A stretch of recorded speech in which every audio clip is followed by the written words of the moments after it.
This is Jim Ertl. Today, I wanted to kind of talk about why I named the channel Beating the Odds. Uh, it's kind of crazy. There's a question I've been getting asked quite a bit lately, like by doctors, and I've been sitting in on a lot of Zoom calls with different kidney organizations now. NKDO was one I did, National Kidney Donor Organization. I chatted with them the other day, mainly because I wanted to kind of get donors' perspectives, live donors that have been through it, because sometimes I get asked about that, and I haven't been through that part of it. I sat in it for that, but there was dialysis patients, transplant patients.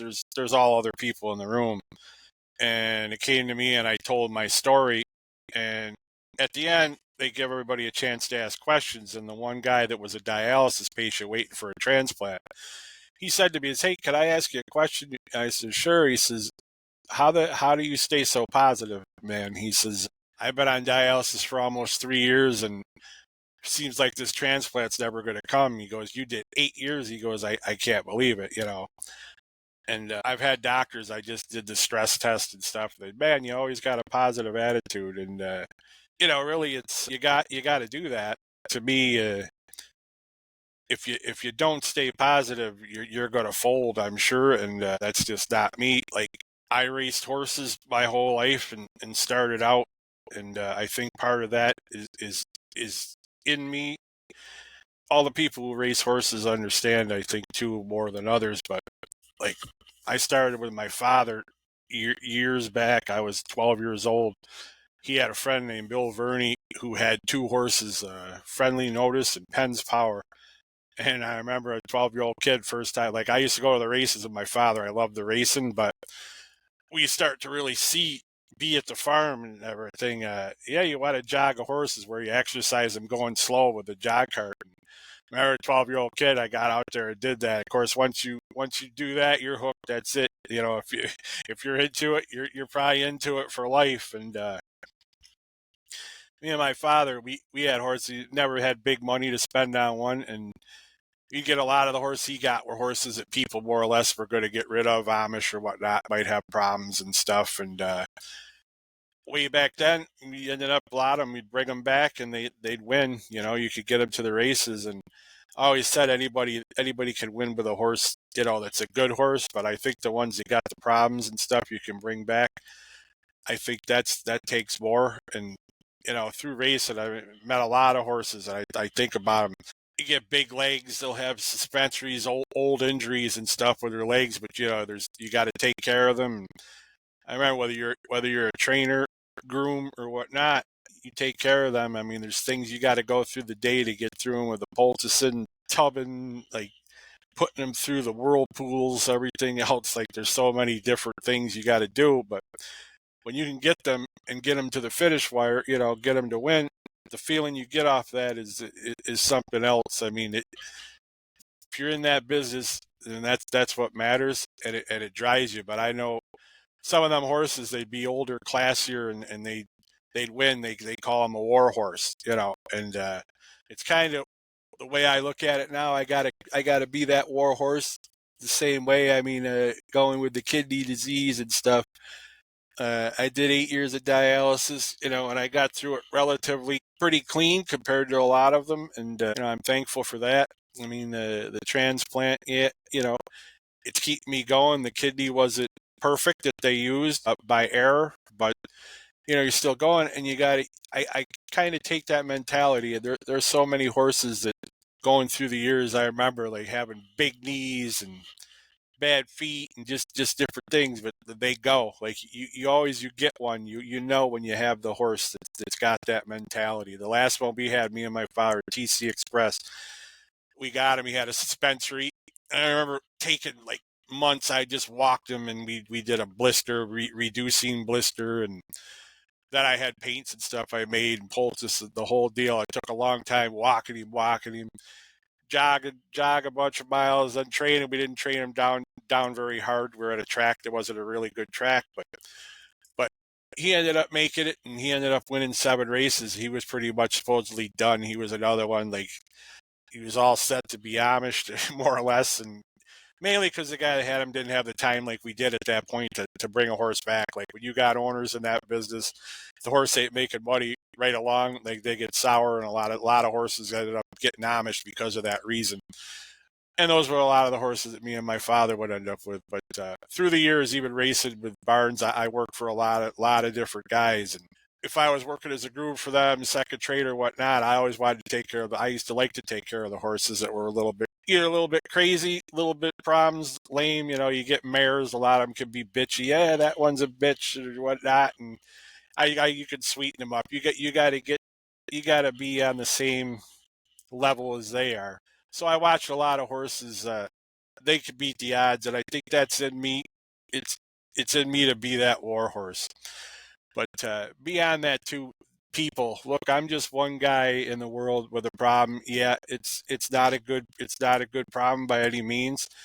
But there is a light at the end of the tunnel for me to an extent. I mean, I can get a transplant and I can live a fairly normal life if I get that. Like if I got a living donor transplant, I basically would probably live a very normal life right till the end, and I could probably have a long life still. But people way worse than me, even at dialysis. I mean, you sit in the room with them, you get the guy across with no legs, and the older woman that's the family's fighting over who's going to take care of them, and I seen a lot of people there. I talked to the one guy, Willie. He loved to fish, and talked to him on a Fridays. Hey, Willie, I'm going fishing, man. I'm going fishing. Going to get them crappie this week, out at Silver Lake. And they come in Monday morning and they tell you Willie passed away, It was tough to get through a lot of that, but I take all those people with me to try to keep fighting along. And I think I'm going to get there. The nurses, they dedicate themselves immensely to what they do. I think people take them for granted, especially dialysis nurses. It's everything to them for you to get a transplant. And I met a lot of good ones through the years. There was one, Danielle, who was she was the main one that got me through in the beginning. And I remember the first time I ended up going out where the blood pressure drops too low because they take too much fluid. I got to the end of the procedure that day, and at the end you got to go and weigh because it goes by weight and you have to see what you weigh, so you got to walk to the scale at the front, and sometimes it's a little bit of a delayed reaction for that blood pressure to drop on you. And I went to the scale and I felt it once I was standing at the scale, started to go, and I went out down behind the counter there and woke up, and Danielle was the one that they get the needle in you so they can give you fluids again. You got to get the IV because the fluid was pulled because you thought you were okay. And after standing up, it dropped. But I remember waking up and she's like, "Come on, Earl, what are you doing? It's a bad place to take a nap, But she was always the one that she made things okay, And one day she came in and she told me that she had cancer. And I carry her with me to get through. Right.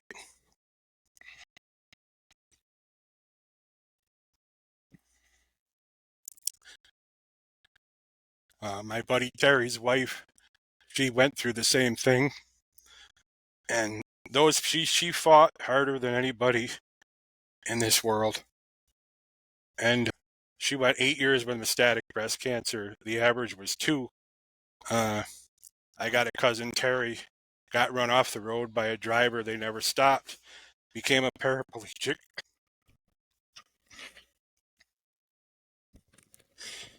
And he fights on, and you know what? He does it with a smile. So for me to stay positive, it's not that hard. I have another cousin, Colleen. She had a brain tumor, and she does the same thing. She fights every day. And she does it with a smile. And she's actually doing quite well. So you have to have that fight in you. I've watched so many people that for me, like I say, I got a brighter light at the end of the tunnel, and I'm going to get there, and I'm going to do that with them. So that's kind of the reason that I named it what I named it. beating the odds, I could still do that. The horses have done that, and they all do that. And hopefully you're going to do that with me, and we're going to keep moving on. I promise to get into more of the horse racing videos, and I want to do that. And hopefully I'm going to start maybe interviewing some of the people in that sport. We've done a lot of the medical stuff, and I'll still try to do some of that too, but I just kind of wanted to touch on that. Sorry for the emotion, but it's a real thing, and it is the reason why I think and I'm able to handle things like I do. A lot of people out there got it way worse than me, and I think at one point or another, everybody's probably going to have to. They're going to have to face that too someday. They're going to have to fight something that's going to be a struggle, and you always got to reach down underneath, and you can do that. You know, we're all built to do that. I think some people have a harder time than others, but when you get faced with that, you know, I hated needles. I never wanted no shots or nothing. And I mean, I did 8 years of dialysis with 14 gauges. You know what? Once you need that to save your life, you're over that. I mean, I think everybody can always reach down deeper and fight things. So that's going to be that for today. And let's all keep beating the odds. Eh? Thanks.